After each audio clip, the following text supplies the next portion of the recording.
안녕하십니까. 송곡근의 혼술 4월 22일 화요일에 인사드립니다. 이재명의 선거법 위반 사건 대법원 확정 판결이 신속하게 이루어질 가능성이 상당히 높아졌습니다. 오늘 전원 합의체로 돌렸습니다.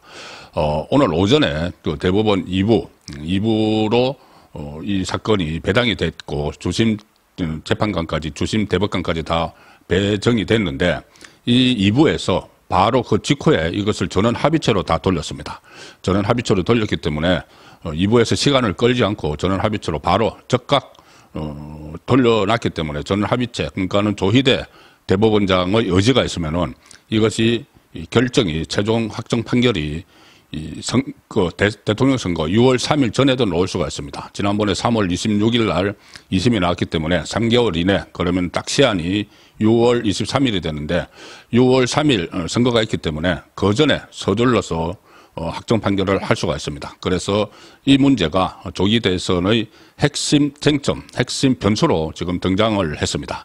이재명의 그 앞날을 좌우할, 그리고 이번 대선 판도까지 완전히 흔들 그런 그 키를 지금 대법원이 쥐게 되었고, 조희대 대법원장 입장에서는 어떻게 하든 이 문제를 빨리 신속히 조기 대선이 치러지기 전에 대통령 선거 날 6월 3일 전에 결론을 내야지 그 대혼란을 방지를 합니다. 그래서 그런 의지가 지금 대법원에서 작용을 해서 신속하게 오늘 바로 2부로 배당이 됐는데, 이 2부에서 그 4명의 재판관들이 있죠. 근데 여기서 한 명이라도 반대를 하면은, 결론을 내리는데 반대를 하면은 전원 합의체로 해부를 합니다. 자, 이 전원 합의체로 해부를 하는 경우는 소부, 그러니까 오늘 2부로 바로 배당이 됐는데 2부가 이제 소부죠. 이 소부에서 이것을 판결을 하기에 적절치 않다고 판단을 하거나, 또는 이 법 해석에 대한 종전의 판결을 변경할 필요가 있다고 인정하는 경우, 법 해석에 대한 종전 판결을 좀 변경을 해봐야 되겠다고 인정하는 경우, 그러니까 이 법리 해석을 하는 것이죠. 법리 해석을 하는데 2심 판결을 좀 변경할 필요가 있다고 인정하는 경우, 이렇게도 해석이 됩니다. 그래서 이재명 같은 경우에 그때 경기도지사 선거 때 검사 사칭 거짓말, 그리고 진영 강제입은 거짓말, 이런 것들로 기소가 됐을 때 2부에서 그러니까 고법에서 유죄를, 벌금 300만 원 유죄를 받아서 모든 게 다 날아갈 뻔했죠. 그런데 이게 대법원에 가서 그때 건순일의 재판 거래 의혹이 있는 그 확정 판결에서 무죄를 받아서 이 기사 회생을 했는데, 그때도 이것이 전원 합의체에서 결정을 했습니다. 전원 합의체에서 무죄로 바꿨죠, 그때. 그러면 이번에는 전원 합의체에서 2심의 무죄, 선거법 2심 무죄를 유죄로 바꿀 수 있는, 자, 그런 상황도 가능하다는 그 해석들이 나오고 있습니다.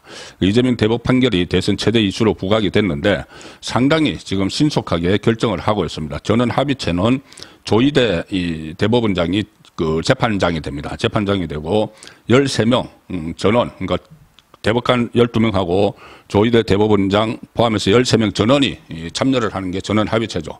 그런데 오늘 또 신속하게 이 한 명이 선거법 사건에 대해서 이 전원 합의체 해부에 따라서 이 선거법 사건이 전원 합의체 해부로 해부가 되니까 중앙선거관리위원장이 있죠. 노태학 대법관이 이 사건에 대해서 회피 신청을 해서 빠집니다.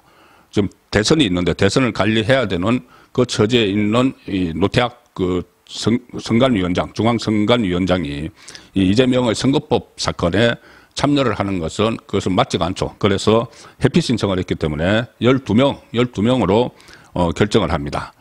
이게 그 3부에서 준비를 해왔는데 오늘 갑자기 2부로 배당이 됐습니다. 원래 이제 대법원에서는 이 어떤 서류 준비 절차 같은 것을 하던 소부 외에 이것이 재판이 본격적으로 시작될 때는 준비 절차를 할 때는 임시로 3부로 했다가 재판이 본격적으로 시작이 될 때 다른 부로 바꾸는 그런 경우가 자주 있다고 합니다. 왜 그러냐면은 이 3부에 지금 하면은 3부 그 대법관들의 이 성향 같은 것을 다 파악을 하죠. 피고인 쪽에서, 이재명 쪽에서. 그래서 거기에 맞는 이 전원, 그러니까 이 정관 예우를 받을 수 있는 그런 변호인들을 막 선임을 하기 때문에 그 사건 배당을 본격 심리하기 직전에 바꿔버리는 그 경우가 들어있는데, 오늘 3부에서 그동안 재판 준비를 해왔는데 2부로 오늘 오전에 전격적으로 배당을 했고 주심까지 다 배당을 했는데, 그걸 2부에서 바로 즉각 전원 합의체로 돌려버렸다. 그러면 이것은 신속히 결론을 내릴 가능성이 상당히 높다. 이렇게 또 그 해석을 할 수가 있습니다. 일단 그 세 가지 경우가 있겠죠. 첫 번째는 검찰의 상고를 기각을 해서 그 2심에서 고법에서 이재명이 무죄를 받았기 때문에 이재명은 뭐 상고를 할 게 없고 검찰이 상고를 했죠. 그런데 상고를 기각을 해서 무죄를 확정하는 경우도 있을 수가 있습니다. 그러니까 내용을 그 결론이 한 세 가지인데 그다음에 이제 시기도 문제가 있겠지만 일단 결론은 검찰 상고 기각해서 무죄를 확정하는 경우가 있는데 이것은 1심, 2심의 판결이 서로 다르고 2심 판결에 대한 여러 가지 문제점들이 상당히 있기 때문에 대법원에서 어떻게 결정을 할지는 지켜봐야 되는데 일단 경우의 수가 거기에 있다는 겁니다. 상고를 기각해서 무죄를 확정하는 것. 또 하나는 그동안 이야기가 나왔던 파기자판. 이것을 2심의 결론을 파기하고 고법으로 다시 보내지 않고 그 대법원이 스스로 유죄에 관련된 뭐 형량을 결정을 한다거나 대법원이 결정을 해버리는.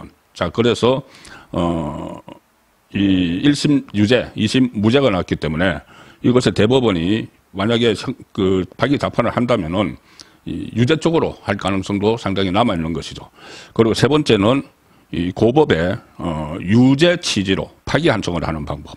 고법의 유죄 취지로 파기 환송을 하면은 이것도 대법원의 최종 판결이나 마찬가지이기 때문에 이재명에게는 치명타가 되는 것이죠. 그래서 이재명이 사는 방법은 검찰의 상고를 기각하는 이 상황밖에 없습니다. 자, 그런데 그 가능성도 물론 배제를 할 수 없지만은 이렇게 신속하게 움직이는 것을 보면은 전혀 다른 판결이 조기에 나올 수도 있다.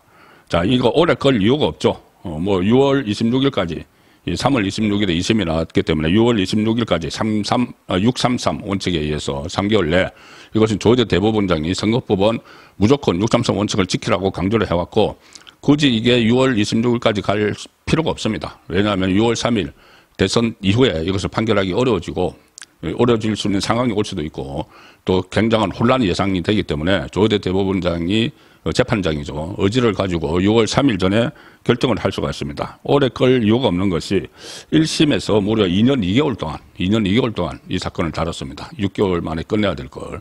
자, 그렇기 때문에 모든 정인들의 진술은 다 있고 하니까 이것을 파기 자판을 할 수도 있고 아니면은 고법의 유죄 취지로 파기 환송을 할 수도 있는 상황이 된 것이죠.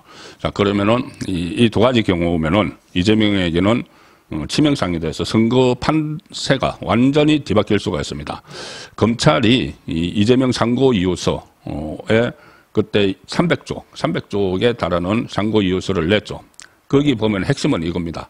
바로 이제 대법원을 남겨놓고 있는데 2심 판례가 대법원의 그 전 판례와 다르다. 판례에 어긋난다는 점을 강조를 했습니다. 이재명의 범죄 혐의에 대한 항소심 판단은 허위사실 표명 여부는 전체적인 취지, 사용된 어휘, 통상적인 의미, 문구 연결 방법 등을 고려해서 선거인들에게 주는 전체적 인상을 기준으로 판단해야 한다는 대법원 판례와 맞지 않다는 이야기입니다. 무슨 말씀이냐 하면은 그때 2심에서 이재명의 그 김bun기 씨 모른다 이 발언을 토막토막 잘라가지고 해석을 해서 이것은 허위사실 공표가 아니다고 했죠. 자, 그래서 가령 예를 들어서 음주운전 이것은 범죄죠. 그런데 음주를 한 것, 운전을 한 것 이것은 범죄가 아닙니다. 그런데 이 두 개를 따로따로 해석을 해서 뭐 낙지탕탕이 판결이다 이런 이야기까지 나왔었지 않습니까? 그런데 그런 식으로 해석을 하는 것은 대법원 판례와 맞지 않다.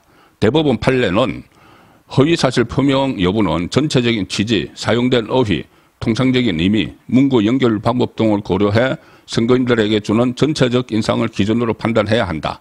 그러니까는 맥락을 봐야 된다는 이야기입니다. 맥락을 봐야 된다는 게 대법원의 판례인데 2심은 대법원 판례에 어긋나게 맥락을 보지 않고 잘랐기 때문에 이것은 판례에 어긋난다. 이것을 대법원에 지금 상고 이유서로 제출을 했습니다. 대법원이 충분히 그 전에 본인들이 내린 판례이기 때문에 이걸 충분히 감안하지 않을 수가 없는 것이죠.